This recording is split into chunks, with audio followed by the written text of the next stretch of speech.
Test 1 2. Test. Testing 1 2. Okay.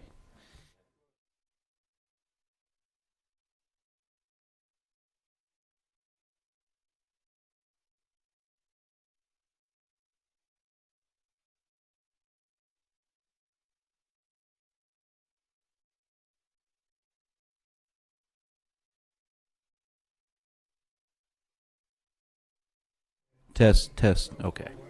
Testing 1 2.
5, 4, 3, 2, 1.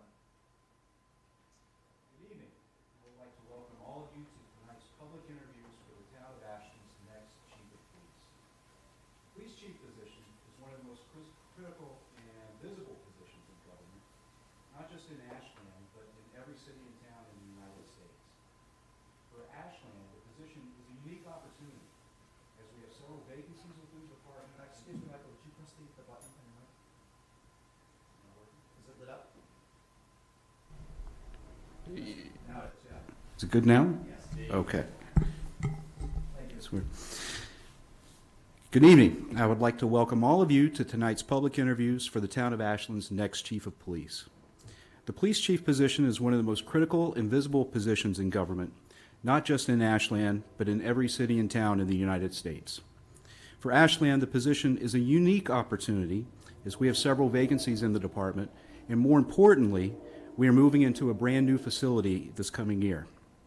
The men and women of our department are second to none. I firmly believe that. And only the best should be at the helm of our department. Before going forward, I want to acknowledge and express my sincere gratitude for our current chief, Richard Briggs. Many towns struggle finding leadership in these periods of transition, but Ashland has not had this problem. Since Chief Vincent Alfano retired in 2021, Chief Richard Briggs assumed command of the department and has exhibited nothing short of tremendous leadership. The vast majority of people will never understand the weight that a position like police chief carries unless they have been in such a role. Chief Briggs has carried that weight ably and has also advanced initiatives such as bringing on a full-time mental health clinician for the department. He has done this without the help and support of a command staff and also with professionalism and enthusiasm. The town and I are grateful for his work, and I look forward to continuing to work with Chief Briggs in the future. Tonight, we continue our search for a new chief by interviewing two finalists for the position. Lieutenant Cara Rossi of the Natick Police Department and Chief Samuel Santiago of the Shirley Police Department. Both have emerged as finalists after a very thorough process, which included public surveys, departmental surveys, and focus groups to help develop a candidate profile and job description. The town received 14 applications for the position, and those who met the minimal qualifications advanced to an independent screening committee. 3 candidates withdrew during the screening committee process, and after interviews, the screening committee presented me with the 2 candidates I will interview tonight. The independent screening committee was a critical part of this process. They interviewed candidates without my influence or without my commentary, and deliberated amongst themselves without my presence. I want to extend my gratitude and thanks to Jim Adams, Izzy Asenko, Michael Brogan, Bob Gunfriday, Makita Keegan, and Fiona Sarur for their work. I also want to thank Paula Hegney and John Moore of Commonwealth Police Legacy, as well as our HR Director, Lisa Ulialoro, for their assistance administering the surveys, helping facilitate focus groups, assistance in developing a candidate profile, and the recruitment for this process. I also want to thank Paul Bowden, Barbara Chisholm, and all the folks at WACA-TV for setting this up and streaming this live, not just on the government channel, but online as well. Tonight, I've allotted 1 hour and 15 minutes for each candidate with a short break in between. While each interview may not go the full time, I wanted to allow enough time to let each candidate express themselves fully. After our interviews tonight, I encourage the public to provide me their feedback at mherbert@ashlandmass.com. That's my email address. I will take into account all responses received by April 6th, and I will also be doing additional follow-up before making my decision. With that being said, we're going to take a short break while we bring our first candidate up here, Lieutenant Cara Rossi.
Good evening and welcome back. I have here tonight Lieutenant Cara Rossi of the Natick Police Department. Cara, welcome. Thank you very much. Glad you're here. This has been an extensive process, and congratulations for getting to this point. It's an honor in and of itself to be sitting at this table, and I appreciate the time and energy you've put into this process. Before we start, why don't you tell us a little bit about yourself, your background, and what led you to this point? Sure, thank you. As you said, my name is Cara Rossi. I was born at Framingham Union Hospital, so I'm a local, to my dad, Hugo, and my mom, Judy. We lived in Wellesley until second grade, when I started the Pittaway School. I was number 4 of 5 children. In 1984, we lost my dad in a car crash. Ashland really showed me the type of community, and in hindsight, I was a little girl at the time, but in hindsight, the way this town embraced my family, picked us up, dusted us off, supported us, not only financially, emotionally, it really showed the character of this town. And the support we got allowed all 5 of us to thrive and succeed. I graduated from Ashland High School in 1988. I was a student athlete, softball being my sport. I went on to UMass Lowell on a scholarship for softball. Thought I wanted to be a nurse. I had spent some time in the hospital when I was younger. You can tell my voice. I had several throat surgeries. So I really enjoyed the nursing staff, and that's what I thought that I wanted to do. So I started out in the nursing program. My roommate was a criminal justice major. I found myself rushing through my schoolwork to read her textbooks for enjoyment. So I kind of figured at that point, wow, maybe I have a career path. So I graduated from UMass Lowell with a degree in criminal justice. I immediately started working for the KEY program, Alternatives for Youth. It's a community-based informal counseling and working with juveniles. They had not yet been adjudicated delinquent. They're kids that are having some issues. Soon after, I got hired by the state at the Department of Youth Services with kids who had been adjudicated. And although I love that, I kind of felt like at this point, kids are already in the system. I wanted to try to reach people before it got to that point, work with kids, work with families. Social work was my background.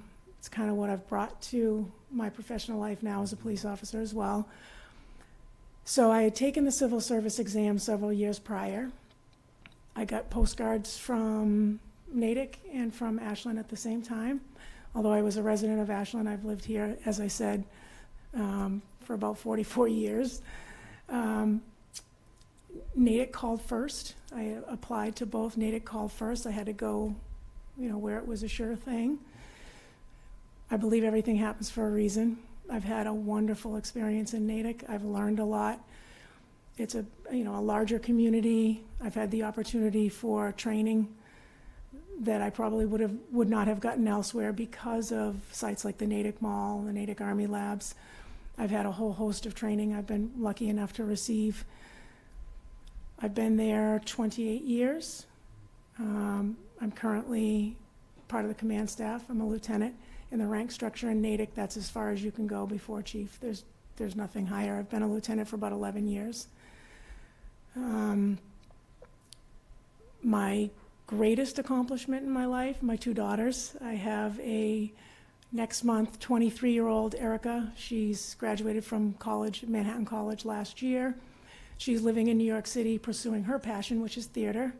And my youngest, Amy, is almost 22, and she is a senior at the University of New Hampshire. She's studying speech pathology. And Coach Mom was my title to many in town.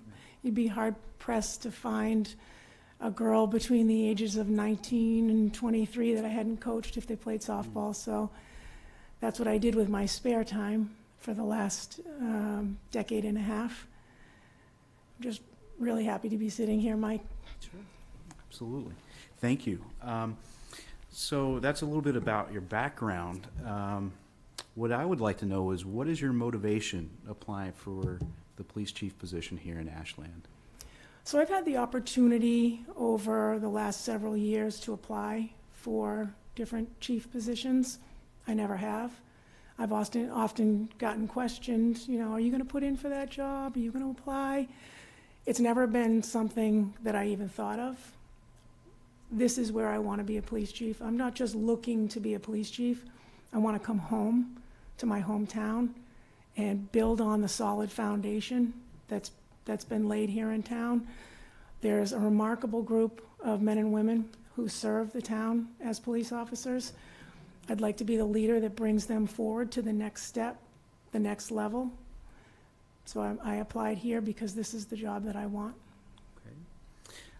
And I'm a big fan of preparation.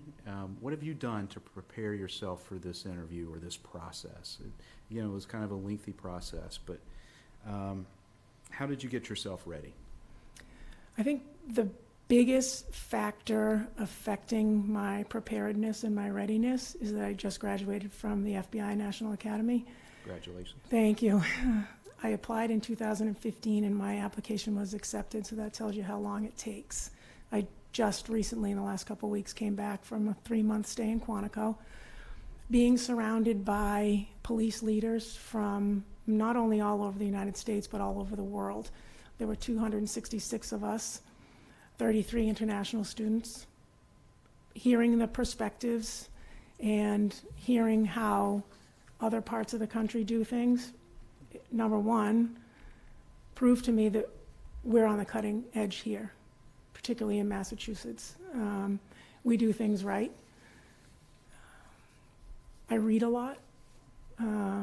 It's always been, my hobby. So I've read a lot of books. I listen to podcasts. As I said, I train constantly. So as far as to prepare, I think the biggest thing was the FBI National Academy and just, 28 years immersed in this police world has prepared me. Okay, excellent. So what are the biggest, actually the more specific skills and experience that you're going to bring to this position? Just expand a little bit on that, and then we'll get into some of the specifics in your resume. How's that? Sure. As I stated before, I have the heart of a social worker, kind of the mind of a social worker. Even before community policing was really a buzzword, it's what I was doing. It was the way I practiced policing in Natick. The jail diversion program was something that I really wanted to get in Natick. That was a pretty difficult, long, arduous task to have that come to fruition. We are now meeting tomorrow, actually. The select board in Natick has approved a second clinician that the town is going to fund. So, that was a huge project, a lot of what I've done. The opioid epidemic hit Natick particularly hard. In the past eight years or so, we had several young people pass away from overdose. The town formed a task force that I was tapped to be one of the leaders of. So I've done a lot of work with people, substance use disorder, mental health issues. We have participated in the last year, a 12-month diversity, equity, and inclusion project. It was REMAP, so Racial Equity Municipal Action Plan. I'm sure you've heard of it. Familiar? Natick Yes. was chosen, and I was chosen to be on that panel. Chief Hicks asked me to be the representative from the department. That was eye-opening. There's a lot of things that, quite honestly, in this area, we're not that diverse. Things that you don't think about, that you need to think about, that need to be at the forefront of all of our thought process. I've been heavily involved with that. Okay. And so things like with the opioid epidemic, what have you seen benefit through that program, the task force? If you could specify a little bit Sure. about what you've seen there?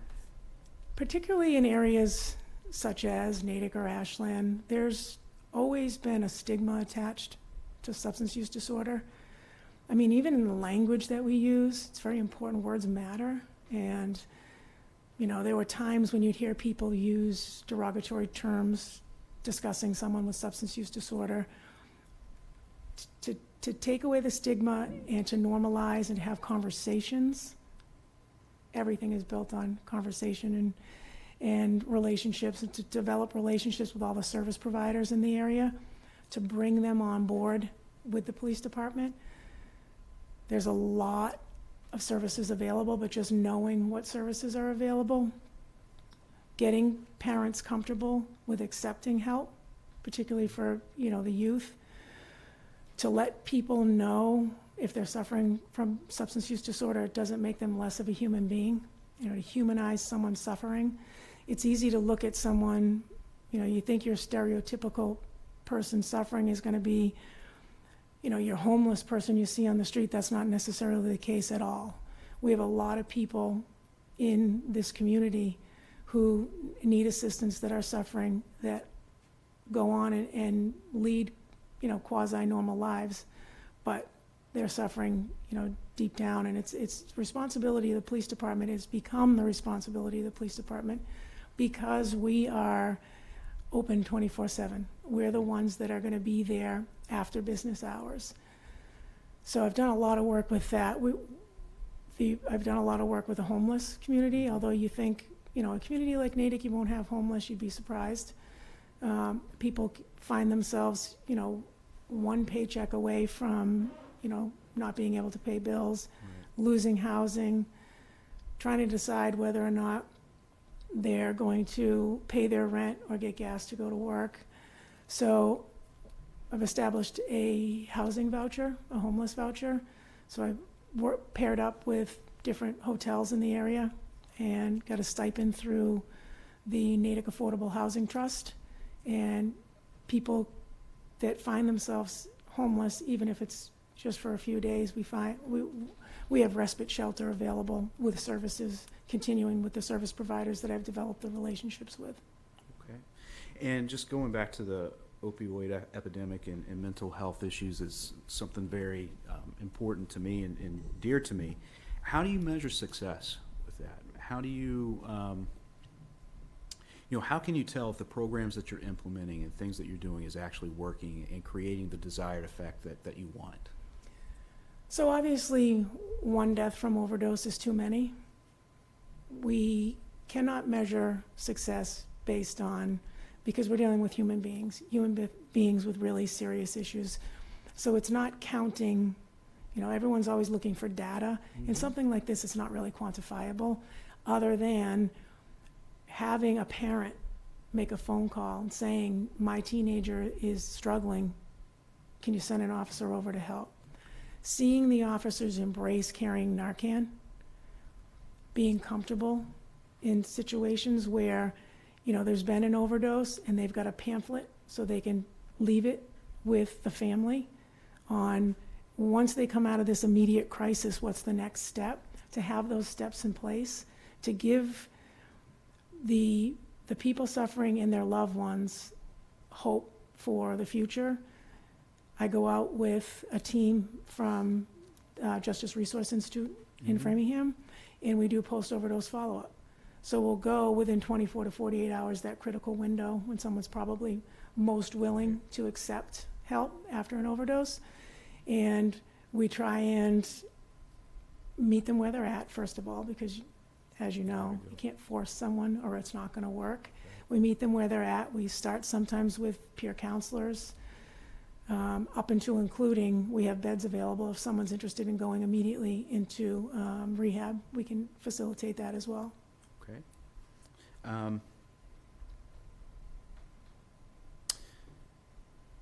Tell me what your definition of leadership is, and after that we'll move into some specific examples of yours.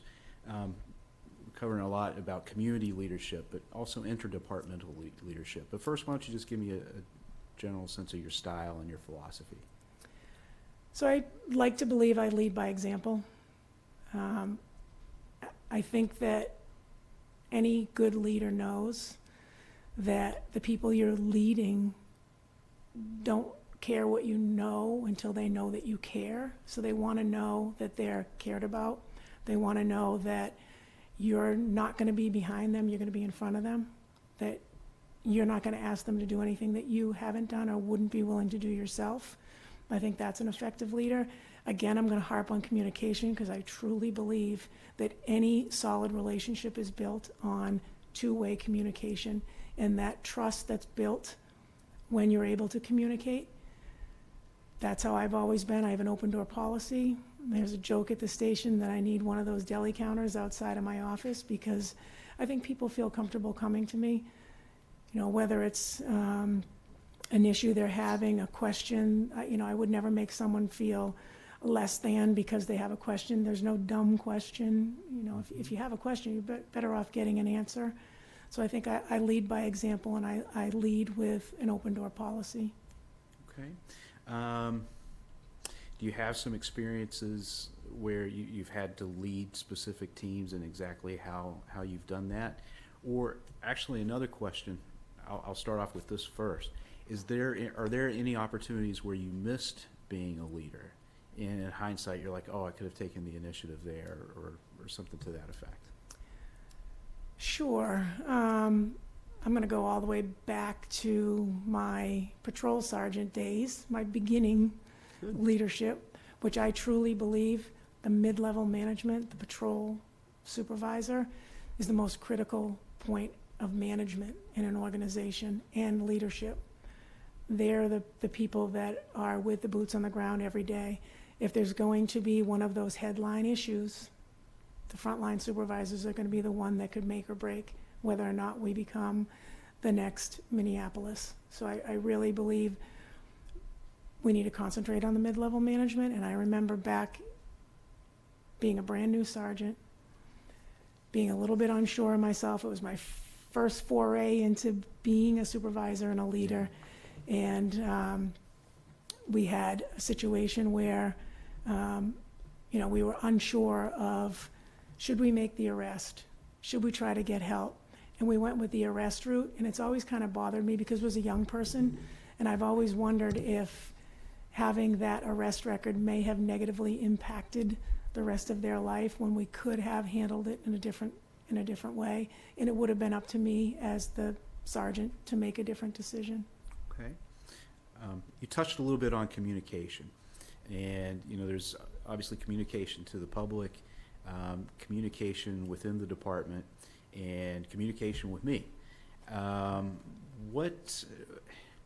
it's really, really difficult.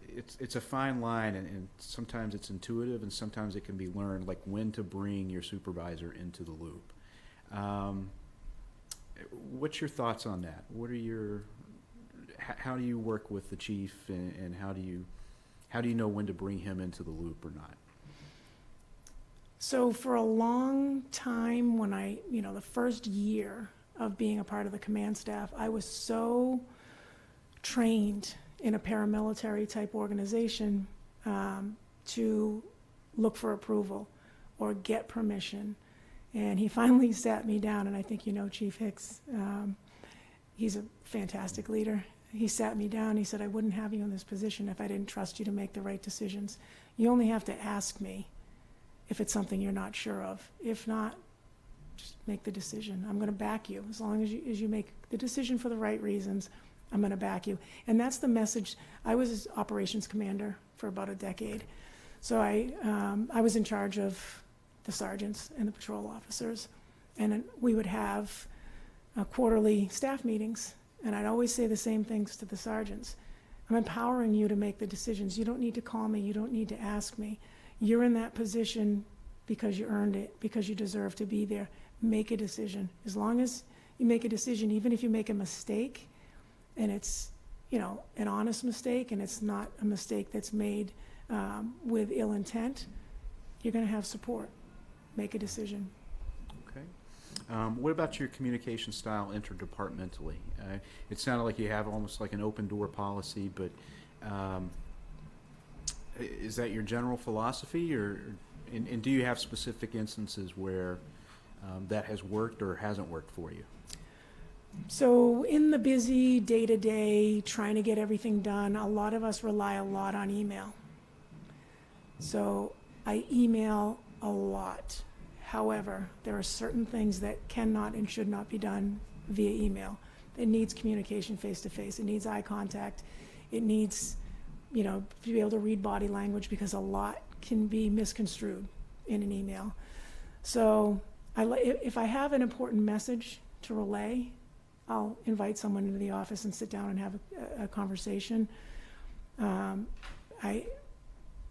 going to go back to the National Academy because I learned so much from it.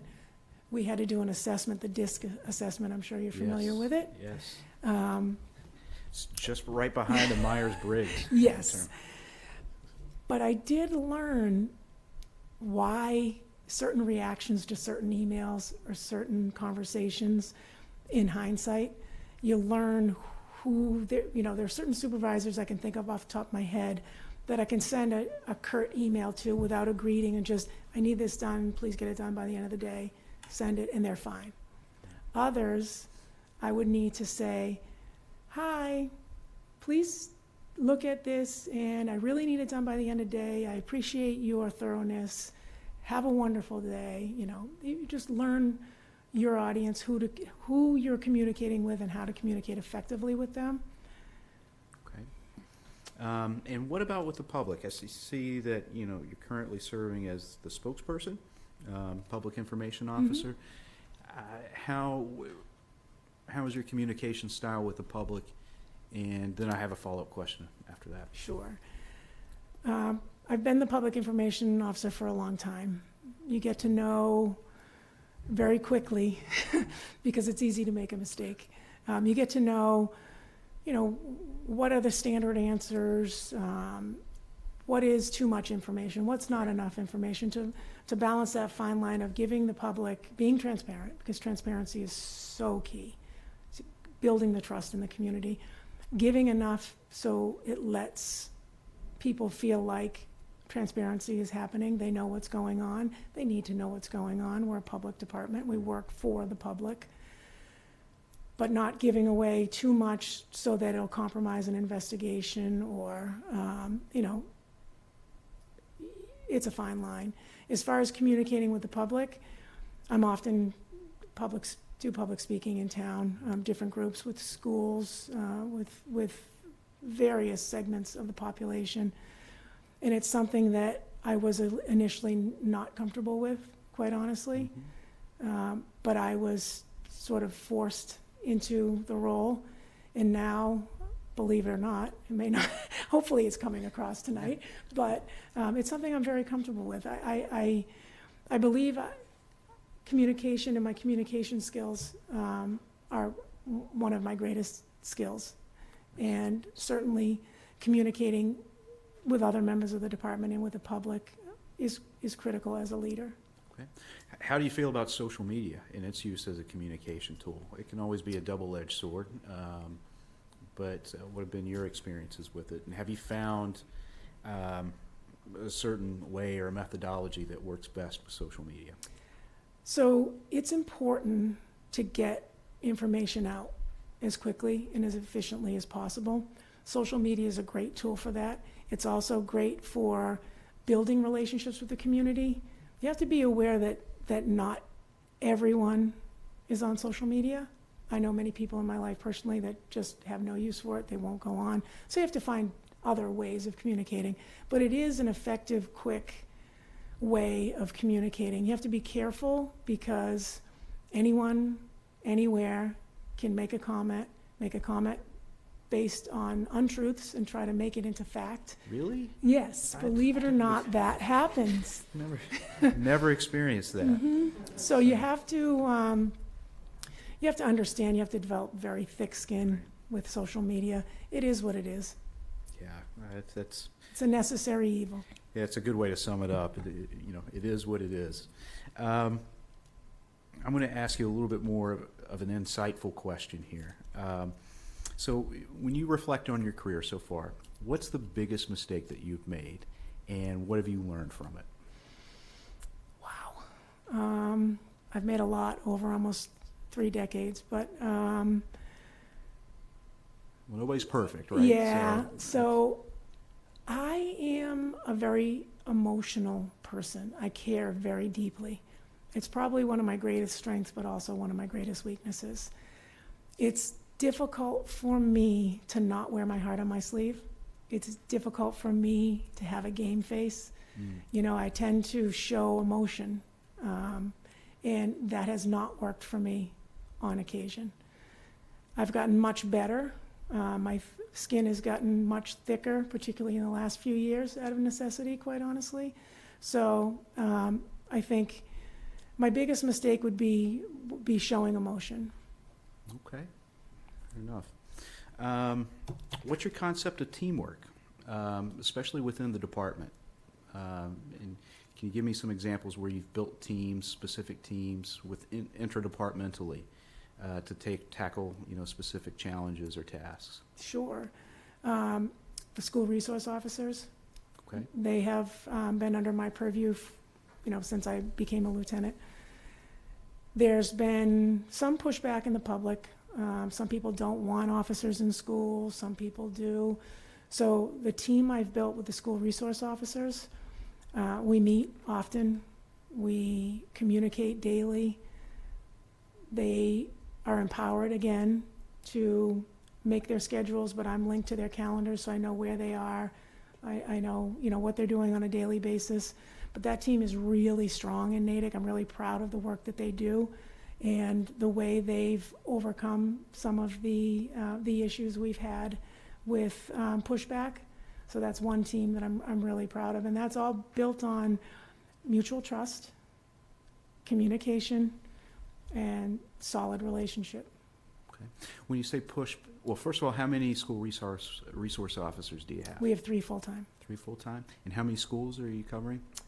We have 4, 5, 6, 7, 8. 8 schools. Okay. I mean, building a team is very, very, I don't know, it can almost be an intuitive type of thing. Do you look for specific characteristics when you're building a team? Like, you can't have a team full of everybody with the same strengths and weaknesses.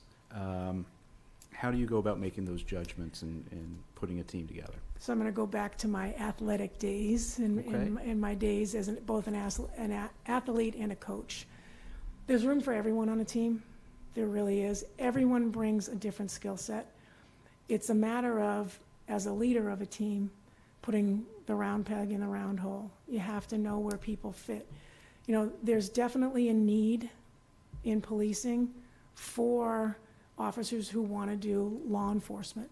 They want to focus on law enforcement. At any day of the week, any time, there could be a need for a critical law enforcement response. We've seen it here in this town in the last decade.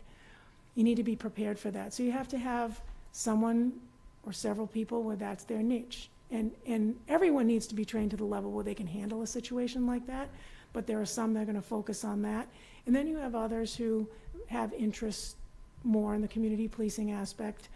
So for me, it's always been finding out what the interest is, supporting that interest, training people to what their specialty is. And I think that's how you build the most successful team. You wouldn't take your slowest runner and have them leadoff hitter. I mean, it's just, it goes back to, it sounds like a kind of a quirky way to analyze, but that's my background. And you know what? I always try to put the best team on the field, in this case, out on the street, working, or in the schools, or in the courts, and empowering each person to reach their fullest potential. Okay. We have, one of the things I'm most proud of here in Ashland is the team that we've built collectively, within departments, but also interdepartmentally. And our police department works very, very closely with our fire department and our DPW. But what's your approach to interdepartmental, teamwork? So I've actually been pretty instrumental in coordinating, particularly with our fire department and our DPW and our schools. So we have a rescue task force. We were one of the first departments in this area, I think the first department in this area, to develop a rescue task force where specially trained paramedics can go into a critical incident. And we've received a ton of federal funding for training and such and equipping for this because of, the mall and other areas in Natick. So I was instrumental in developing that team. We have to train yearly for first responder and CPR as part of the, Massachusetts mandated training for police officers.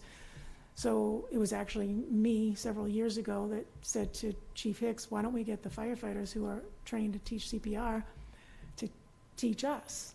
That way we're building those relationships because they're going to be there on the critical incident with you. And I think everything goes much more smoothly with relationships that are already formed. So if we have a critical incident, we're in the middle of something together, we know our firefighter brethren as closely or almost as closely as we do our fellow police officers. We work very closely in Natick, and I'm sure it's the same here in Ashland.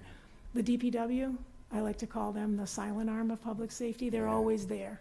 They don't get the recognition necessarily that they deserve, but if there's a critical incident, they're going to be on scene. So it's important for the officers to know the people in the DPW that they're going to call at 11 o'clock at night because there's a flood and they need sawhorses. Or we have a bad accident somewhere and they're going to need, excuse me, to block off a street or to clean up the roadway so traffic can flow again.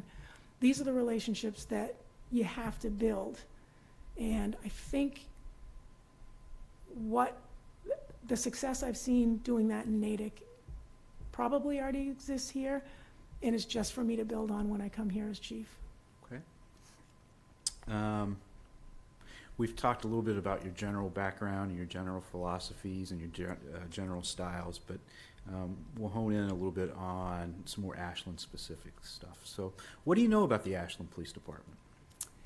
So I know there's about 29, I think, patrol officers now. I'm almost sure you're funded for more that need to be, positions need to be filled. Well, we have 29 sworn officers. Okay. We do have some vacancies. Yep. Yes. The rank structure is chief, lieutenant, sergeant, patrol officer. I think right now there's 2 full-time detectives, if I'm not mistaken. Currently, yes, we have 2 detectives, but they have been pulled back doing more patrol work. A lot of our specialty assignments have been pulled back as we have had some vacancies. Yep, and you have a court officer. Correct.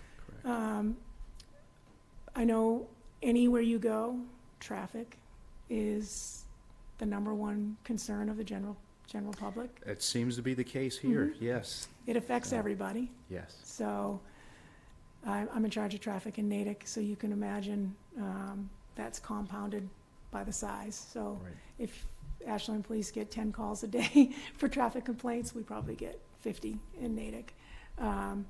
So I know that the officers here, they have to incorporate, I don't believe you have a traffic unit. There's no Not one a dedicated directly. traffic unit, no. Yeah, it's similar in Natick. I have 1 officer dedicated full-time for traffic. So it's something that needs to be incorporated into day-to-day operational activities. I know you have a fairly young department, I would say so. which is, I look at that as a positive. I look at that as young, energetic, solid foundation to build upon.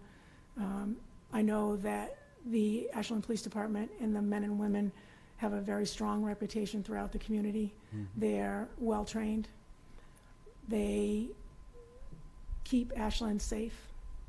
And that, even that feeling of safety is what people want. In a community like this, you need to feel safe, and I think they do a very good job. They're very visible. I see officers around town all the time. I know with all of the construction and all the work going on, it kind of compounds with their day-to-day activities. I'm sure Yes. it doesn't affect you at all, though, Mike. No. It's, I receive no complaints for yes. downtown potholes or anything like that. Yes. So I think there's a really, really, really solid group of hardworking individuals. I'd love the opportunity to bring them to the next level. Excellent. What do you think, what specific philosophy do you think would be most effective in leading the department? I think, again, getting to know the individual officers. I don't know many of them well. I'm going to be honest with you. I live in this town, and if they walked up to me and they weren't in uniform, I probably wouldn't know half of them. It just, nature of the beast. It's a lot of turnover. There was a time when I knew almost everybody. I don't anymore. But I think getting to know each officer, asking them, you know, what are your hopes? What's your 1 year, 3 year, 5 year plan? Making sure they have one. Making sure that they know that the success of the department depends on all of them in a cohesive team working together. There's going to be some sort of pushback. There always is, no matter who you select for this position. There's going to be pushback. It's not something that I haven't faced before, you know, when being promoted to the command staff position. You know, there's always going to be people who are happy, people who are not happy. That, you know, we're dealing with humans. That's our product. Right. So I think getting to know everyone and listening. Yeah. You know, you have to listen. Communication, a lot of effective communication as a leader is listening and not speaking. Hearing them out, letting them have a place where they know it's safe to come and tell me, I don't want to hear what you think I want to hear. Right. I want to hear what you feel. Right. Yeah, as my grandma would say, God gave you 2 ears and 1 mouth for a reason. So, yes. Just a little sage wisdom from down south, folks. Well, you talked a little bit about making sure your officers had a 1 and 3 and 5 year plan. If you were to be selected as chief, what would you do for the first 6 months? So the first 6 months would be getting to know everyone, getting to know people in town. I mean, I know a lot of people. I've lived here almost my whole life, but knowing someone socially and knowing someone in a work relationship are two very different things. So I would need to get to know people in town, know what needs to be done in the police department. That would be the first 6 months. I'd like to sit down with each individual officer at some point in the first 3 months, really. That would be my goal. But most certainly within the first 6 months, start implementing what our shared team vision is within that first year. I think within 3 years, it's not unrealistic to say that we should be accredited or getting almost to the accredited point. I think 3 years is reasonable. We're going to have to wait to see what comes out with post and what Massachusetts, you know, particulars are, but I think it's something very doable. 5 years, this town is on the cusp of tremendous growth, very exciting, tremendous growth. We're going to need to grow with them. We're going to need to grow with the town. We're going to have to help transition the town into growth. I mean, with this unbelievable new station that the taxpayers were graciously building for the police and fire departments, it's a time to open up that home of ours to the public. I want to have citizens police academies. I want to have, you know, host meetings.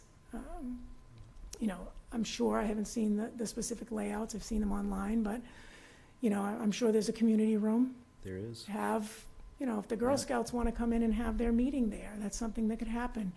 You know, Ashland Youth Soccer, they want to have a meeting there. And that's what we do in Natick, and those informal interactions with the public that the police officers have when they're in the building really go a long way to building those long-term relationships. So I envision, you know, opening up the police department specifically and the officers to the public more is something that's a goal of mine.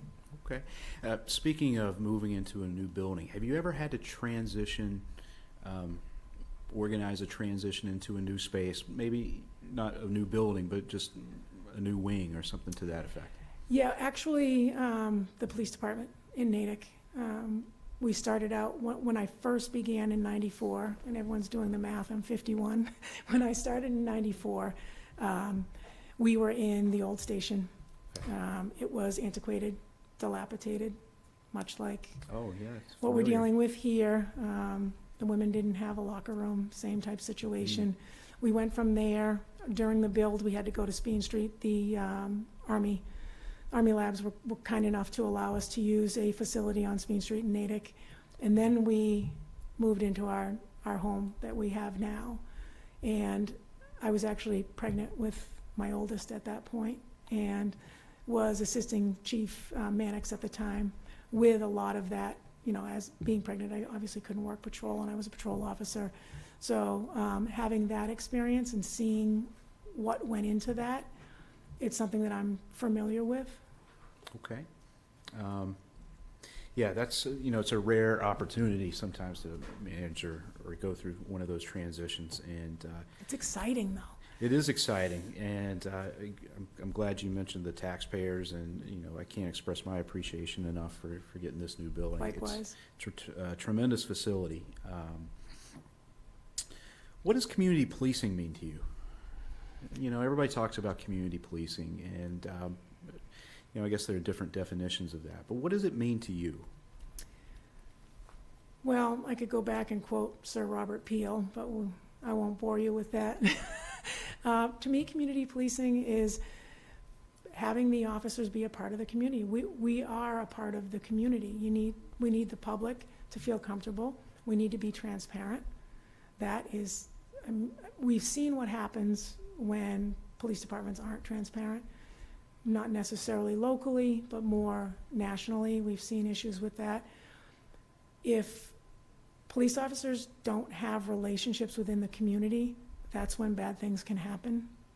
Okay. Because, we have a transient population here as well, people traveling through, people coming here to eat, to shop, to work. We need to get to know the community. We need to be a part of the community. If we as the police department feel like we're a part of the community, we're invested in the community, we're going to have a different interaction most often with the public. We want people to feel comfortable with police officers. It shouldn't be something that's feared. Interaction should not be feared. How would you implement that within the Ashland Police Department specifically? So building on some of the programs that already exist. Again, school resource officers are huge for me. I think we should have one at every school if, staffing and budgeting allows. Having the bicycle patrols, those are awesome. I mean, you've done an incredible job with all the different things that are happening here, the corner spot and the farmer's market. To have officers interact with the public on a non-formal way, I think is really important for community policing. I think we need to reflect our community, and I thought for sure you were going to touch on this, and you might later. I'm going to. So, Okay, definitely, yeah. so I'll save that, but I think we need to be reflective of our community in order to be effective as community police officers. Well, getting a little bit more specific in community policing, how do you make sure the department is seen as open and welcoming, especially within the BIPOC community? How do you ensure that they're being reached and make sure that they feel welcome to have conversations with our officers, welcome to come to our officers if there's an issue? Well, in a perfect world, I would like to have a more diverse cross-section of human beings on the police department. I think that would be within my 1 to 3 to 5 year goals. In order to do that, we're going to have to broach the subject of civil service. Yes. I'm sure that'll be another question, so I'll wait on Yeah. that. But regardless of nationality, skin tone, religion, gender, officers need to understand and treat everyone equally. And in order for BIPOC folks to feel comfortable with the police, we need to make sure that they understand that their voices are important and that we want to hear them and invite them to lend their voice more. That was a big part of the remap process we went through in Natick. We identified not having enough people of color on our elected or on our volunteer boards. So we're not hearing the voices. We're not knowing if they're comfortable. We're not knowing if there are issues, if they're not feeling comfortable coming to us and letting us know. So that would be a goal of mine, you know, within the beginning parts. But how do you get people of color to get to that place? Build relationships with them. Meet them where they're at. Go into their communities. I'm not sure they're going to feel comfortable if we had an open house. We need to go out to them. We need to let them know that we're their police department, that they can be comfortable coming to us. Is that what you've done in Natick? Yes. Okay. Mm-hmm. Awesome. So before we even touch upon diversifying the department, I think we have to acknowledge that the police departments all across the country are having problems with recruitment and retention. Yes. You know, I think it's difficult even in a department that's not civil service. But how do you address that? What are some of the philosophies and more importantly, the techniques that you would utilize to ensure good recruitment and retention? So we're missing almost, well, I think it's 53% of the population with recruitment, I think, when you're talking about females. In the role that I'm in now, less than 3% nationally, our command staff members are female. And when I'm the chief here, I'll be part of 1% nationally. So we're missing that segment. I think having me in uniform walking around town, other girls, you know, the young girls saying, hey, I could do that too. You're reaching that segment of the population, trying to diversify, get people who speak different languages, people who come from different cultures, trying to recruit officers that are more reflective of the entire community will help with recruiting more. You know, every year I participate at Ashland High School for Career Day. It's a Saturday, and I have people come up and you know, just, you can ask questions. Having officers being intentional about it. Having officers go to maybe some of the sporting events, go to some of the events downtown and just engage with people and let them know this is a viable career opportunity. Unfortunately, if people don't see someone who necessarily they can relate to that looks like them, they sometimes don't think of this as a career path. So just getting officers out there and communicating and letting them know that this is a career for everybody. Okay, excellent. And so how do you do that and navigate the challenges of civil service? I know Natick is a civil service department as well. You know, it's a touchy subject for a number of different reasons. There's valid case to be made on both sides of that issue. But how have you worked within the civil service system to get qualified candidates and candidates that are more reflective of the community? Well, civil service does handcuff a community, I'm going to say. The system had its purpose, certainly. I don't believe that I'd be sitting here talking to you right now if not for civil service. I'm not sure I would have been given the opportunity back 28 years ago. I mean, I was one of the first female police officers in all of, you know, Metro West. They're the first in Natick. So civil service had its purpose, but the system is very antiquated and it's broken. And I think we would be better served having a process that we manage ourselves.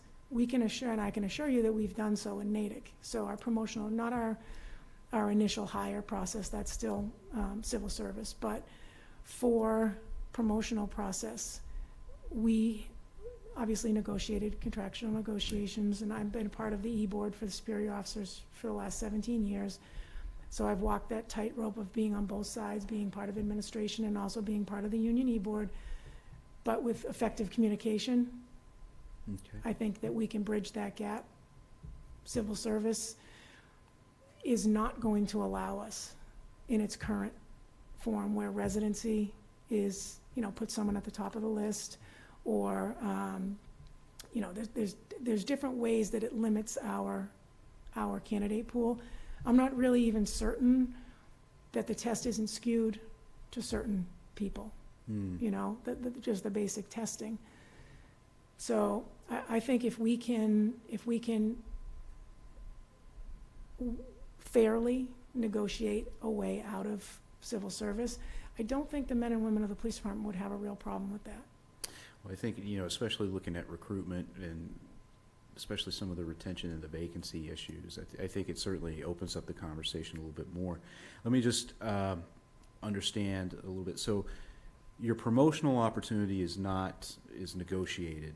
You have a process that you've utilized. You don't necessarily use the civil service process, but you use civil service to get officers in the department? Yes, so we're still a civil service department. Okay. So in order to be hired, we need to hire you off the civil service list, the eligible candidate list. When you're looking to promote, you do take the civil service promotional exam. However, we've negotiated with both unions. That is a very small portion. You just need to pass. Okay. You need to pass with a 70, and you can move on for the process. So that opens up a whole bunch of different candidates that we normally wouldn't get if we just, one position, 3 names, that whole thing. I really don't think the good measure of who's going to be an effective supervisor or leader can be made on a test that's one day taking 100 multiple choice test. I think people's ability to be in an interview or be in an assessment center, and the totality of the work that they've done over their career should speak much more loudly than their grade on an exam. So that was negotiated contractually with both unions. Everyone seems super happy with it. I would like to see us get away from civil service entirely. There is a way to do it fairly and make both unions and administration happy. But it all comes down to having a process, a fair process that's vetted in place. And from the hiring standpoint, there's so many towns around us that are no longer in civil service. I mean, I can name them off the top of my head, large departments that have gotten away from civil service for just the reasons I've mentioned. It doesn't have to be cost prohibitive. There's ways to do it so it's not going to cost the town a lot of money. But an investment in having a process that's separate from civil service, I think, is worth it when you see the candidate pool that we would get. Okay. And have you seen a more diverse candidate pool through that process? Absolutely. Because, one of the things that I think is you don't necessarily, it's hard to diversify, department heads and people in positions if you don't have a diverse pool. And so, interesting to hear how you've been able to work within that with civil service. What part of the role of Ashland Police Chief are you anticipating would be the most challenging for you? It's always dealing with unions, no matter what level of administration you are. I think the listening, the communicating, the talking, understanding, and negotiating fairly is a give and take. So that'll be difficult. I'd have to look at what the policies and procedures that are currently in place, away from union negotiating contracts, just the general orders of the day. A lot of times you see departments with antiquated policies and procedures. I'd immediately want to work on that. As I said, the accreditation, get us up to speed. If you're not already, I'm not sure. I haven't been privy to it. We're in the first step, but we can't really get fully accredited until we have a new station. Understandable. But if the policies and procedures are where I would want them to be, then, getting the accreditation, that's an arduous process. It's a long process. but I don't need to sell to you the benefits, particularly from where you're sitting, Right. and what the advantages would be for the town in that manner. I think that'll be tough, you know, coming in as the new chief. I mean, that's always, there's always gonna be questions, there's always gonna be, you know, that hair of doubt in the current employees, you know, who is this? You know, rightfully so, they're gonna feel territorial, it's their department. But I would want to assure them that I'm not looking to come in and make sweeping changes and change the way they do things and make them uncomfortable. I'm looking to just build on the solid foundation that's been laid by former chiefs. We've had some really good work that's been done, particularly in the last decade, phenomenal work. And I would just like to lead us to the next level and get us to the point where they're really proud of the police department, because they do great work. They do, absolutely. Okay, finally, is there anything else that you would like to say, or would you'd like to tell us, or ask me questions? No, the only thing that I really, I wanted to hammer home again is that this is the only police chief job that I've ever applied for. I've been very fortunate to work in Natick for 28 years, but I really feel like there's something telling me it's time to come home and lead my hometown police department. So I would love that opportunity. Okay. Well, Lieutenant Rossi, thank you for spending your evening with us. Thank you. We went almost an hour, not the full hour and 15 minutes, but thank you again. Appreciate your time. Thank you so much. I appreciate it. I appreciate the opportunity. Perfect. Thank you.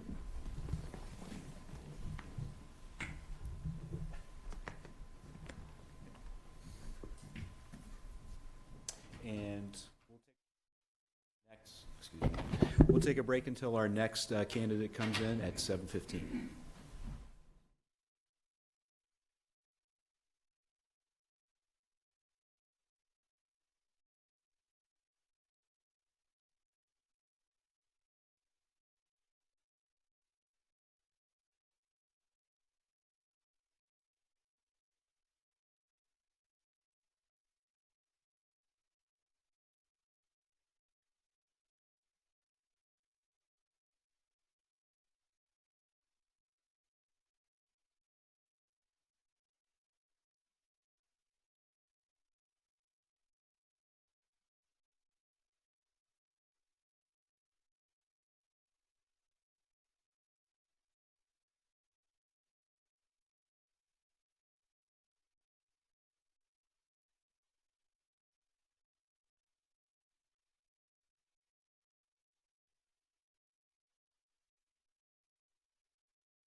Good evening and welcome back with our candidate interviews for police chief.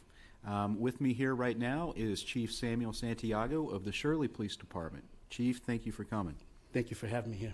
Yeah, so as I explained before, the chief has already been through a number of different steps in this process, and here we are, one of two finalists. We're going to do I've allotted an hour and 15 minutes of time for this interview. I don't think we'll utilize all of it, but It's there, so hopefully you don't feel like you need to compress your answers just for the sake of time. Before we get started with questions, why don't you tell us a little bit about yourself and your background and what led you to this point? All right. So my name is Sam Santiago. I currently reside in the city of Worcester. Like most typical Puerto Rican families, my mother was born in Puerto Rico, came to the United States in the 60s, so moved to the Bronx, New York, so don't hold that against me. So when I was born in the 70s, so my mother moved to Worcester when I was less than a year old, so I grew up in Worcester and went through the Worcester Public Schools. You know, I was, not a rich kid. You know, I grew up poor, on welfare, living in the housing projects in Worcester, known as the Great Brook Valley Housing Project. So, single mom with two other sisters, and some stepfathers along the way. So my mother was very strict. I grew up in a strict Christian environment. So, I have two children. My son's 23. He's a dispatcher for the city of Marlborough. His name is Marcel. And my daughter is 21. She's currently her junior year at Worcester State University.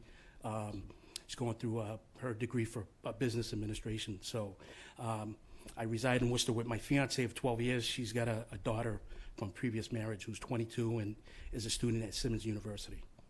Excellent, excellent. So what looks like from your resume, you've risen through the ranks in the Shirley Police Department. Can you tell me a little bit about that and tell me? Yes, so I actually started in Shirley in 2003.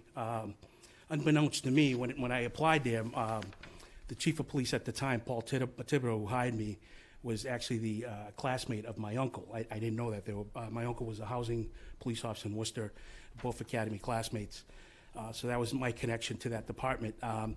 Within 7 years, I actually put in for the sergeant's promotion because we had a sergeant who retired, and it happened to be two promotions. So I actually took the test. I scored the highest among 5 candidates, and I was promoted in 2010 as a sergeant. So I rose up through the ranks through there. Excellent. What did you do before you came to the Shirley Police Department? So I actually worked for the Department of Defense Police. I was a federal police officer for an agency out of Devens, Mass., which is still there. So if you don't know, so Devens, in 1917, obviously before that used to be, it's made up of 4 different towns. So the town of Ayer, Shirley, Harvard, and Lancaster. So in 1917, obviously the government needed to make a base in the East Coast part of the United States. So they took those 4 towns. In 1996, with the BRAC Realignment Act, they reverted it back to the original town. So where our police station is, it was built in 1996. It's actually part of, originally was Shirley, government took it over, gave it back to Shirley. Okay.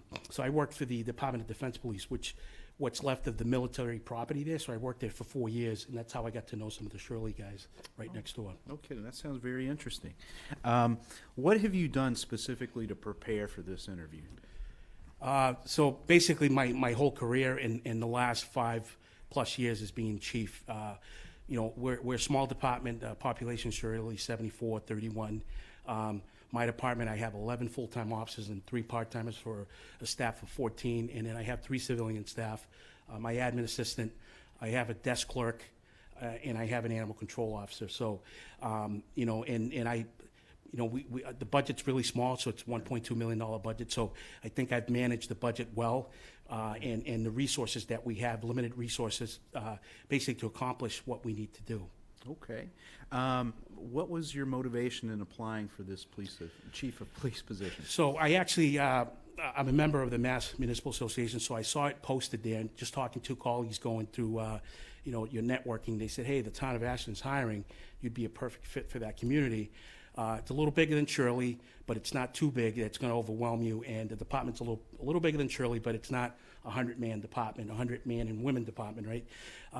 So it'd be a perfect fit for you. You should, give it a shot. I wasn't really looking, but I applied, and obviously I'm here, the second part of it, so I'm glad I did. Excellent, excellent. Yeah, you have an extensive educational background. Looks like education is really, really important to you. It is, and the drive for that, I always talk to people, what was my drive? And the drive was my mom. My mom, obviously, no high school education, no college, and she drove that home to me, that education is important. And I have a friend of mine who always told me that. I said, doesn't matter, they can take away your job, you can be homeless, but they'll never take away your education. So that was a drive factor to me, and I drive that home to my children. I say, hey, I don't care what you do, just get a call. Even if you get your associate's degree, you gotta do something, So. Yep. So how do you think that education will help you in this position? So I as having the educational background and the helps you talk to people as a police officer, right? So studies have shown that police officers with education tend to talk to people. They don't just jump to conclusions, right? We take an analytical look at what's going on. We have critical thinking skills that is developed while you're going to school, because you have to, do PowerPoint presentations. You have to do all kinds of assignments. So I believe an educated police officer, and I drive that home even with my officers, that get an education. That's very important. Even if you just want to do the bare minimum, whatever your passion is, just get that education. And for me, it was that I needed, in order for me to succeed and move up in life, especially in my field of policing, I needed something more than an associate's degree or a high school education. Excellent. Yeah, it looks like you've expanded it beyond criminal justice and looking at public administration and also business administration. So pretty impressive. What do you think the top skill is that you're going to bring to this position? So as current police chief, I think I have a leg up in the sense that I know what it is to be a police chief. I know how to deal with town government, being on different boards and committees, doing the budget, even though our budget's small, but it's doing the best you can with what you have in the services, dealing with employee issues, right? Because the biggest issue within the town or in my community is personnel issues, right? It's not the community. The community are great. They're very supportive of us, and I'm assuming that in Ashland's the same way. I mean, you folks are getting a brand new public safety building, so obviously that wouldn't happen without the support. And I'm very fortunate that my community in Shirley is very supportive of the police. Okay, excellent. Why don't you give me a sense of your leadership style? So I am what you call situational, right? So depending on the situation, you can't be, there's times that it calls for you to be autocratic. If you have to, in an emergency, you have to, hey, this is what you're going to do. You want to station that officer over there to do this. But I'm situational, so depending on the situation is how I act with my officers, my command staff. And I also allow them to, when we're talking, I meet a lot with my command staff. I have a sergeant, lieutenant. We're going to have 3 sergeants now because we're having a couple promotions, but that's the command structure, the chief, lieutenant, 3 sergeants. And I meet with them, and we talk, we collaborate. Hey, what do you think is the best approach? And sometimes they don't like my ideas, and I go, okay, what do you have? And so I kind of almost like not only situational, but I also do participatory approach, and I use that as well, and that served me well. Okay. If you reflect on your career, are there any opportunities where you missed being a leader that you wish you could go back and redo? No, I like being a supervisor. I think it's a great, because you mentor your officers. I miss doing that because as a chief you don't get to do that anymore. Right. So just when I was a sergeant, I was a sergeant for 7 years. I did field training. I was the taser instructor, DT instructor. I was on the motorcycle unit in Shirley and on SEMLEC, which is Central Mass. As the chief, I don't get to do that anymore, so I missed that training, the new officers coming on board. I missed that a lot. That was, So obviously communication is very, very, very important. And we have different types of communication. and you need to use different communication skills depending on the situation, like you said, situational. So the first one I want to ask you about is what is your communication style with the town administrator in Shirley? I believe it's Mr. McGovern. Correct, yes. And how, it takes a special person, I think, to know when to loop the town manager or town administrator in and when to just go ahead and make a decision. But tell me a little bit about your communication style. So I actually meet with the town administrator every Monday. I go in and see him every Monday, and just to give him a heads up, anything that happened over the weekend, any issues, complaints, he has an open door policy. I can, even if it's not just Monday, like for instance, I went in the other day, just talked to him. He's very approachable. And I also communicate with the town, the Board of Selectmen, because the Board of Selectmen is the appointing authority. So they're my bosses, really. And, Mike, I obviously treat him like a boss, but I answer to the board. And I actually include all of them. So any issues, complaints, he's the first one I call, and then I call the selectmen and let them know, what the issues are, any concerns in town. If we have an incident, last year we had a homicide. Unfortunately, I had to loop them in and give them. But my relationship with the town administrator is great. Like I said, I meet with him every Monday. I go up there and just talk to him and say, hey, this is what happened, or nothing happened over the weekend. So we had a quiet weekend. So, he's very approachable. So I don't have any concerns going up there that, I may not want to go up there. So he's very, very good guy. So so him and I have a great relationship. Great. What about communicating interdepartmentally? Obviously, that's very, very important. But, what's your philosophy about that, and what kind of tools do you use to communicate? So with other departments, I know we on occasion would have some department head meetings. We communicate that way. I know with the fire department, we're always in communication because in 2017 we got rid of the dispatch services, so it went over to the town of Air. So it's now the Air Shirley Regional Emergency Communication. So every month I meet with the fire chief along with the Air Police Chief and Fire Chief. We're always every month at the senior center doing veterans breakfast, so we cook that. Yeah. And so we meet with the other agencies. Same thing with the library director, which is right across the street from us. Any issues, concern. So we're very approachable with and DPW director. I meet with him. They just hired a new director because previous one left to another community. He moved up from the foreman. So very, very good guy. They have a small group of men and women working for them, and it's great. So. Okay. What about within your own department? So I'm very approachable. My door's open, so I have an admin assistant. So her door's open, my door's open. I get people coming in all the time. My lieutenant, the sergeants, the officers. So I have an open door policy. They can come in and talk to me with any issues. For instance, like if we have issues with personnel items, like they want to file. They always come to talk to me. If there's something I can remedy, we can. We can take care of it right there, and it doesn't need to go to a grievance or anything like that. So we try to minimize it, and I have a good relationship with the president of the union, real approachable guy.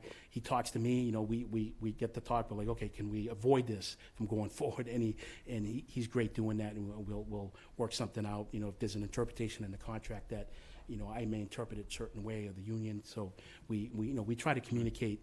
I'm always sending out emails. We communicate through Facebook. I'm very approachable, so I'm out and about. When I'm working, I always, if one day I may choose a day to buy lunch for the offices. Say, hey, it's on me, and it's great, and I come in and as a small department, we've had some officer vacancies. So small department, and for instance, I'll give an example. I worked December 31st, Christmas Eve, New Year's Eve, I apologize. I ended up working the overnight shift in patrol in uniform because I didn't want to order somebody in. So, we're a small department, and there's a article in the contract that says that there has to be 2 officers on duty at all times, which is great because officer safety, safety for the public. But right. The problem is that it causes us to order people in, and that's an issue. And, in order to prevent a couple of people from being ordered in, I actually ended up working. My lieutenant's done the same thing. She's admin like me. We don't get any overtime, but we ended up taking a couple shifts here and there to help out the officers. So that's how I interact with them, So how about your communication with the public? I mean, I think there's an expectation now from police departments all across the country to have more transparency, more communication within the public.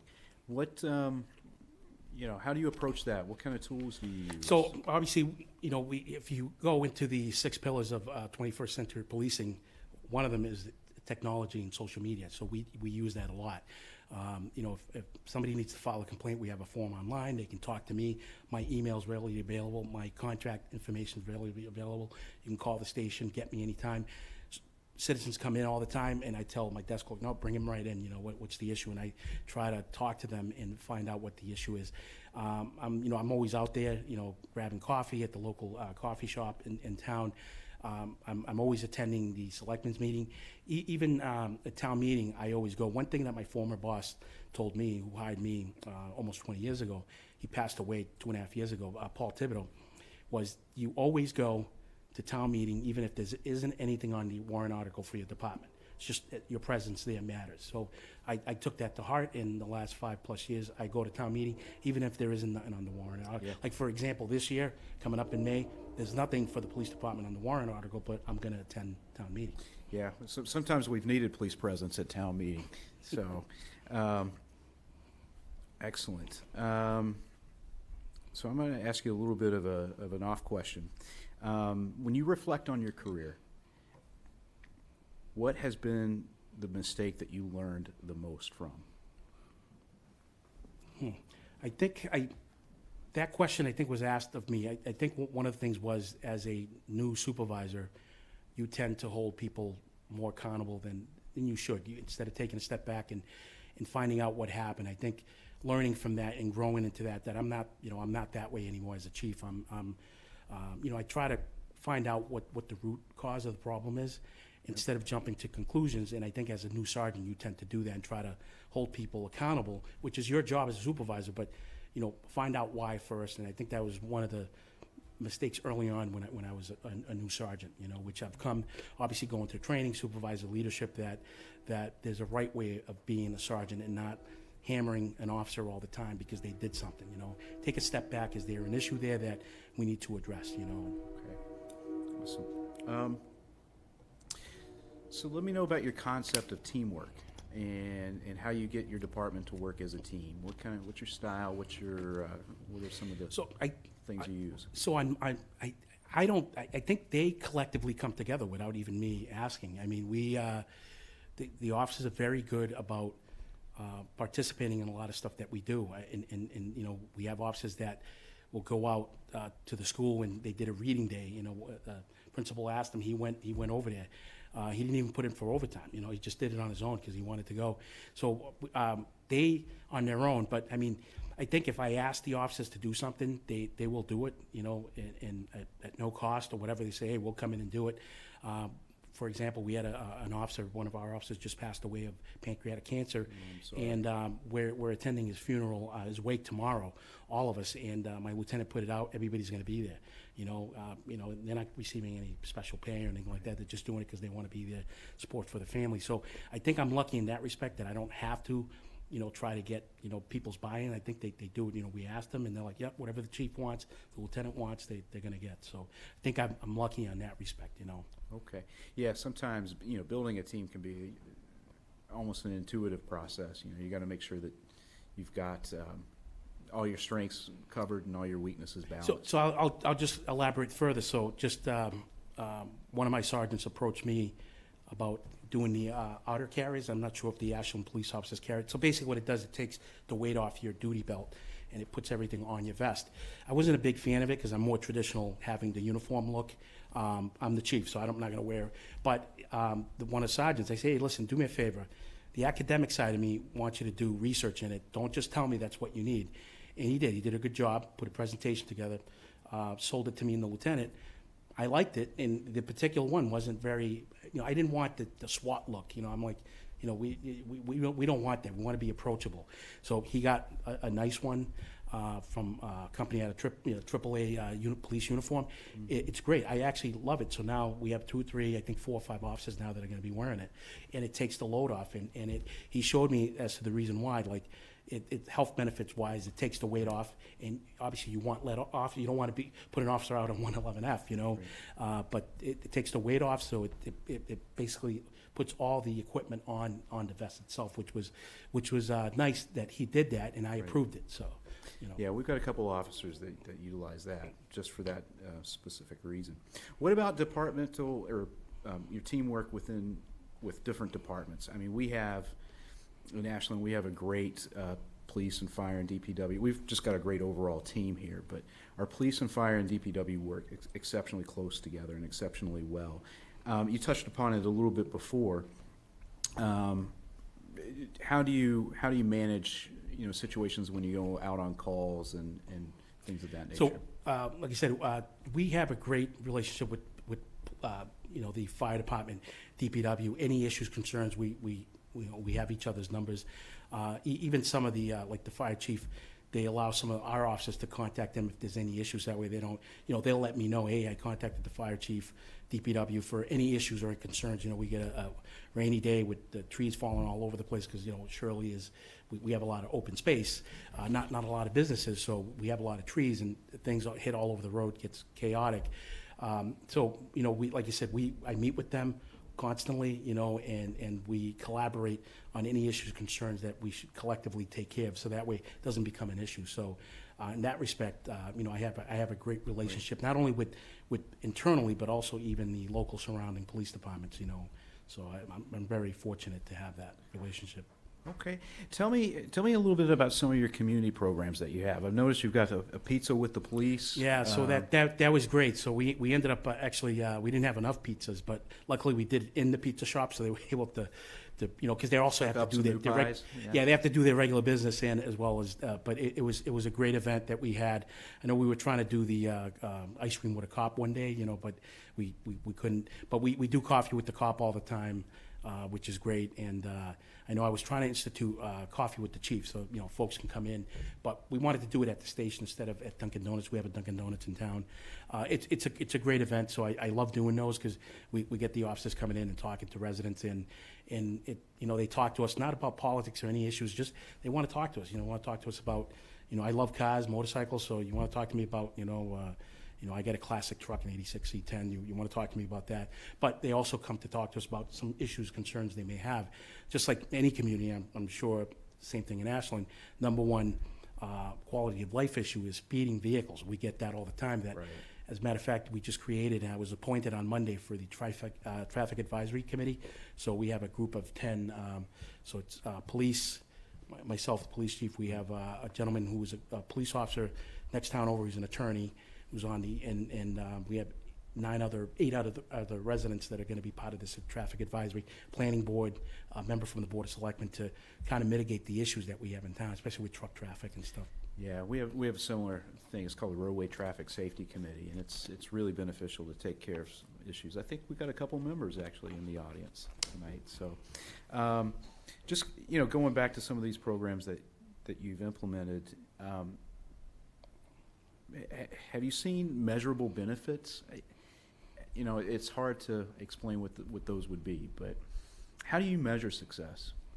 So I know that this the amount of tickets you write, that doesn't mean anything to me. It's your interaction with the public, like positive interaction, because I know police departments get hung up on the whole, we got to write 500 tickets. We can't do that. First of all, you can't order an officer to write citations and all that. There's case law around it, Newton versus Newton. But, is getting the successes, the positive feedback. I'll give you a couple examples. I had a voicemail the other day that was forwarded to the lieutenant. Person was stopped by my officer for going through a stop sign. The officer didn't write him a ticket. He said, it was so pleasant that the encounter that he wanted to let us know.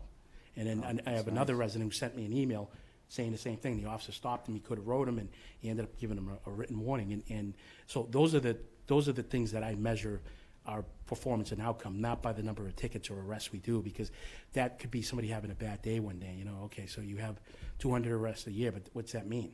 Right. That's 200 people had issues that Right. year. That's all that means. One year you may have 50 arrests. Doesn't mean you're not doing your job. It's just people are not, they're getting along, so it's good. It's a positive thing. So Yeah. So I measure what my officers do, the successes we get, the positive feedback that I get, the town administrator, the selectmen get, and that's how I measure performance. Yeah, data can be a dual-edged sword. It can be kind of skewed, thing. you know, Yeah, and you can skew it to whichever way you want it to be, you know. exactly. What's the most difficult personnel issue that you've had to deal with? And how'd you resolve it? Jesus, when I first took over as chief, just misconduct issue stuff with officers and terminating an officer. I think that was the biggest thing. The union stuff, I mean, we negotiated a contract 2 years ago. They're up for negotiation again. So I think personnel matters, just dealing with an officer complaint. When you have to investigate an officer to conduct an, I think that's a big issue, right? Because we're like, you know, what happened here? You know, we got investigated, and recommending an officer for termination, it's tough, you know. It's but sometimes you have to separate an officer from service, and you know what's best for the community. You got to look at that. So Excellent. So we've talked a little bit about generalities and like your work in Shirley and your overall philosophy. What specific philosophy do you think would be most effective in leading the Ashland Police Department? What do you know about the department first? So I knew Berman, Sergeant Berman. He left to another agency, but I've been to this town. You know, I've obviously eaten at the Stones Public House a few times, the Ashland Ale House a few times. My fiance loves history, so we go to different restaurants. There's the Bull Run restaurant in Shirley, if you folks ever been there. You know, we've been to the Wayside Inn in Sudbury, stayed over there in the oldest 2 rooms. So we patronize some businesses, and I obviously, if you Google stuff, you're going to know that the school's named Clockers, and you know, the synchronized watch was invented here. This was the first starting point of the Boston Marathon, but that's something you can Google. But what I do know is from previous talking to other departments and officers that, you know, I know Vinny Alfano was the chief here, and obviously as the Middlesex County chief, even though I'm a small community, part of the same, you know, kind of walk in the same circles. I heard he was a great chief. He has a great team. And what I've been told about this department is that they gel together when there's an issue, that they're good officers, you know, good working officers. They serve the community well. And I love to hear that, because I don't want to come into a department that's going to be issues, right? Because now you have to correct them. If you do, that's your job as the chief, right? You got to come in and take care of whatever the issues are. So my hope is, if I come here, is to get to know the officers. What are your issues? What are your concerns? I mean, what do you want? I mean, you know, obviously they're the ones that are out there. They're the backbone of the agency. You know, not me. My position comes and go. They're here. They're so is looking at what they want, what they need. Is it something that we can attain? Is it something sustainable? Is it, you know, what the funding source is going to be to provide whatever they need? You know, and I would look into that. You know. Right. So I believe you said, or maybe I read, that you have a $1.2 million budget? Yes. So very small budget, and I manage it well. You know, I think I maybe because of my background coming, you know, not coming from a lot of money, that it's not my money, it's the public's money. So obviously I'm not going to overspend it, and I sometimes look at my officers and even my admin assistant. I said, do we need to spend that? Because I'll look at it a couple times, and I mean, you can even talk to Mike McGovern. He'll tell you, he goes, yeah, the chief manages his budget pretty good. Actually, I just did my budget, and it's pretty much all set. I met with the finance committee a couple times, so our town meeting's coming up, and you know, we didn't really have, I think we had a 1.9 increase. That was in, that's just because of budgetary salary items that obviously contractually we have to do, but other than that, you know, there was really no increases. We try to do incremental increases, but unfortunately, with COVID and everything, a lot of things kind of remained the same. There was really no reason to increase anything. And you know. Great. So I'll go back to my previous question, before I interjected another question into it. But so what is the specific philosophy, do you think, that would be most effective in leading our department? If you were to get the Ashland Police Chief job. Is putting the officers first. I mean, just they're going to be number one. If you look at the 6 pillars of community policing, you know, one of the first things there is you look at the community. I just lost my train. If I can just go over my notes. I'm sorry. I apologize. Take your time. Yeah, building trust and legitimacy is the first thing, obviously, right? So, is I'm going to build trust not only with the community, but I got to build trust with the officers, and that would be my philosophy coming in, is building trust with them, having them get to know me, because when I come here, if I become the chief here, they don't know me. They may know, some officers that I may know. They, who is Sammy? Who is this guy? Where is he coming from? So, just creating those relationships with your officers and that building trust with them. So, using that 6 pillars and using the trust, building trust and legitimacy with your own officers. To legitimize your position with them. Okay. Excellent. What would you do here if you were to get the Ashland Police Chief job? What would your first 6 months look like? So, number one, I would obviously want to get to know the officers, who they are. I know I was told there's some vacancies here. Looking at, I know one of the issues with having vacancies is being civil service. I know that could be an impediment, but there's some pros and cons to everything. Surely we're not civil service. Obviously, getting to know the community, my fellow department heads, getting to know the business owners in town. Being that this community has a lot more businesses than Shirley, obviously there's a lot more that needs to be done. Just getting out there, just getting to know the public and have them get to know me. Yeah, let's talk a little bit about recruitment and retention. You mentioned some vacancies in our department, and I think police agencies around this, actually the country, I was about to say the state, are experiencing retention issues and recruitment issues. It's hard to find good candidates, and we are a civil service community. But talk to me a little bit about some of the techniques that you have relating to recruitment and retention of law enforcement personnel. So for the town of Shirley, since we're not civil service, it's a little easier. We're not bound by getting a list from the state. And I believe your current list right now, there's only 8 candidates on there, and I think 3 speak Spanish. The first name on there, I think there's a special category. I don't know what that means, so you would have to probably get that from civil service, which is great, but you have to pull that list. And out of that, the 8 candidates, some people drop out, right? They don't want to pursue, they don't want to be cops. Due to backgrounds, you may lose some other people. So out of the 8, you may have, 1 or 2 that potentially could go forward, and depending on medicals and the PAT, they could drop out. They may not make the PAT, so you're kind of really tied to mercy at the civil service providing you with a list. And out of, population of 18,000, you only have 8 people on the list. That's really, you should have more than that on the list. But that tells you people don't want to be cops, and the whole great resignation this past year. And Shirley's a little easier because if we have openings, I just check with the town administrator. Hey, I've got to post a position. Go ahead. We post it. We utilize, obviously, the town's website. We use MMA. I'm the vice president of the Mass Latino Police Officers Association, so I use that avenue.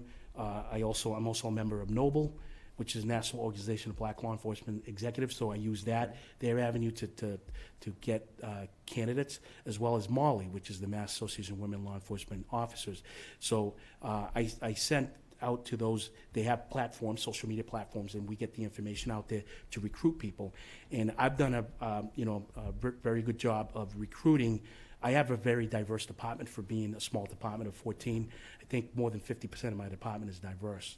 So which is great, and I'm proud of that, doing that. For a small community like Shirley, we're very diverse. I'm proud of that, and that stems from going out there, putting the information in the right platforms that you need to get the information out there, and obviously recruiting the right people for the town. The perfect fit for the town.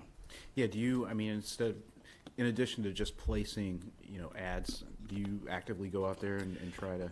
We do through either the Mass Latino Police Officers Association. We try to. We have held some events, and the president of the organization is her name is Jasenia. She's an MIT police officer. Actually, in my third part of our executive board is a sergeant from Framingham PD. So we get a good mix of. She works at a college, MIT Police, which is a big agency, and then you have Framingham, which is 100 and something officer department. Right. So we get the information out there. Okay. Actually, we were talking about Ashland, but I want to go back a little bit to when you were first made chief in Shirley. It looked like you came into somewhat of a tumultuous. It was, yeah. It was a very tumultuous situation there. And my goal was to basically make the department one, because we lost trust in the community. And it was unfortunate, and my job was to basically get the community to trust us again, and the officers, because there was split factions. Now there isn't any. There is no A, B, C team. Everybody's is we're all one team. And our job is to protect the citizens of Shirley. That's and people forget that sometimes we're here to serve the public. That's they pay our salaries. I know people don't like that, but it's true. It's and we're here to serve the public. And I came into an issue that one of who's now my second in command, a lieutenant, sued the department in the town for being mistreated, and so that was some issues that we had to get past. And but I can say that we're in a good we're in a good place right now. So you talk about factions and things like that, but how did you heal those wounds? How did you bring that? So just together? just talking to the officers and telling them that, listen, I don't care what happened in the past. Your slate's clean with me. I mean, whatever happened in the past. I mean, let's our job here is not to be infighting or anything like that. And just talking to them and just getting what their concerns were, what the issues were. Some people weren't in any team; they were just like in the middle of the road. But sometimes they had to choose a side, right? Because if you weren't on the right side, they would kind of hold that, say, hey, you're not on the right side. You got to get with the team. But just talking to the officers and just saying, hey, no more of that. Just we're coming in to serve the citizens of Shirley. We're not here to create problems. And just and then obviously just while working in Shirley, a lot of those issues went away, either retirements or we had to remove people from service, and that kind of helped a lot of the issues as well. Excellent. You hear a lot about community policing and the pillars of community policing. What does that mean to you generally, and how would you incorporate that philosophy into the APD? So, I know people use the community policing because it's a buzzword, but I like community engagement because we're here to engage the public. However, which way you're out having a coffee, a citizen talks to you, hey, I know I've done it, but hey, it's on me. The coffee's on me. I'm like, and they're surprised by that reaction. I'm like, no, don't worry, it's on me. Hey, this person, I'll buy him the coffee. I'll signal the Dunkin' Donuts girl and just talking to people, getting out there. Listen, we're human beings. We're not robots. We're not. We're human beings. We all make mistakes. I mean, those who are, you heard that saying that those without sin, cast the first stone. I mean, listen, nobody's as a saint. We all make mistakes, and just talking to the people and letting them know that you're there to serve them. You're a human being just like them. You tend to make mistakes, and just learning from that, and just just kind of elevating yourself from that. Excellent. The demographics in Ashland have shifted tremendously, and how do you make sure that the department is seen as an open and welcoming department, especially among members of the BIPOC community? So what I've done in Shirley, we've like I said, we go out there. I have an officer who I assign to community engagement, so she goes out there and talks to people. She's Haitian American, so she goes out and interacts with people. Matter of fact, I get thumbs up all the time. People like, oh, she's out there doing traffic, and and sometimes she'll stop her car. Sometimes she'll just sit there. Just the fact that the car's sitting there, that pays dividends, right? People see that, and they're like, they may not be doing anything, just sitting there, talking to people. She'll get out, go into the senior center, which is up on Parker Road. That's where we get a lot of the complaints. And just the vehicle sitting there, a lot of people appreciate that, And she does go out and stop cars because I see the citations, so, she does a great job. She goes out there and engages with the public. We've, the last 4 years, I did a public safety day, so we never had that in town. So I know you folks have an Ashland Day. We have our own public safety day, but it's not just police. It's police, fire, DPW, and we also have the town of Shirley, the town hall has a little booth set up. So basically we showcase our police vehicles, fire, we have the airwind come down, we have the military folks come down, we have Middlesex County Sheriffs comes out with their that big truck that they have, that SWAT vehicle. So we do that, and then we do taser demonstrations, so it's great. So, Taser demonstrations? yeah, we do, yeah, Oh, yeah. I'd hate to be uh, the subject of that. so we've had, actually, I had my son actually volunteer. I'm sure he appreciates that. This past September, and he actually got tased. And then, so we always pick an officer. We'll ask him if they want to get tased, so that they'll volunteer to show. So we show the public how the taser works, and how that. So I'm sure some people might volunteer me to Yeah. get tased too if we did something like that. As you know, we're moving into a new building. Yes. Right. Brand new, 44,000 square foot facility, joint public safety building. Have you managed a transition before? It doesn't have to be in the public sector or into a new police station, but even as moving into a new wing or even in your private sector experience or working in previous agencies. No, fortunately for us, the building we are in was built in March of 1996, so we've been in the building for 26 years. When I came on in Shirley in 2003, the building was, I think was 7 years old at the time, when, in 2003 was only 7 years old. But, I was fortunate enough to have a, newer building, even though the building's kind of, there's no basement or anything, just, almost looks similar to Town Hall, if you've ever been to Shirley.